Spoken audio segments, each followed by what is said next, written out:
नमस्कार भैया, प्रणाम। हम गायक सौरभ सवरिया आप लोगों के बीच एक रोमांटिक छठ गीत लेकर आए हैं। कृपया कर हमारे गीत को लाइक शेयर सब्सक्राइब करना ना भूलें। चल हंगे छौड़ी सब यार अगदी है, अरगदी है गे यार अगदी है।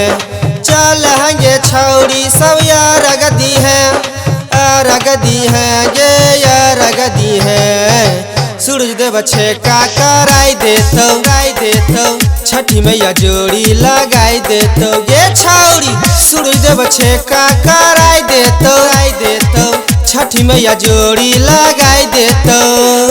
चल हंगे छौड़ी सब यार अगदी है, अरगदी है गे यार अगदी है।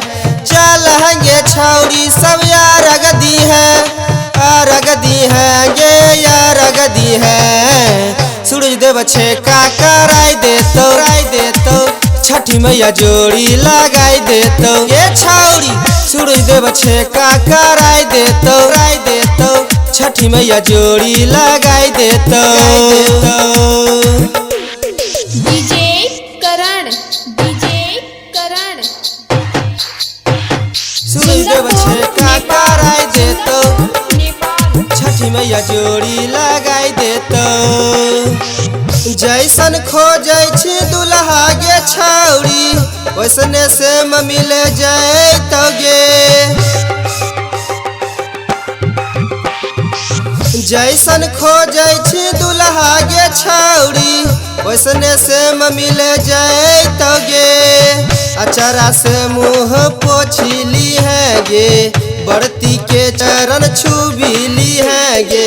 माई के महिमा छै अपरम पार, अपरम पार गे अपरम पार। सूरज देव छेका कराई देतो, राई देतो, छठी मैया जोड़ी लगाई देतो ये छौड़ी। सूरज देव छेका कराई देतो, राई देतो, छठी मैया जोड़ी लगाई देतो। डीजे करण, डीजे करण।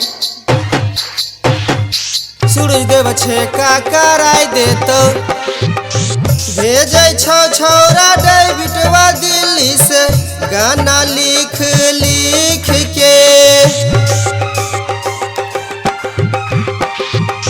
भेजै छौ छौरा डेबिटवा दिल्ली से, गाना लिख लिख के। कुड़ी है नहीं हमर कोई दोष नहीं छौ, गोसाई है न हमर कोई दोष नहीं छौ। माई के कृपा से सुंदर बेटो होतो, बेटो होतो गे बेटो होतो। सूरज देव छेका कराई देतो, राई देतो, छठी मैया जोड़ी लगाई देतो ये छौड़ी। सूरज देव छेका कराई देतो, राई देतो, छठी मैया जोड़ी लगाई देतो।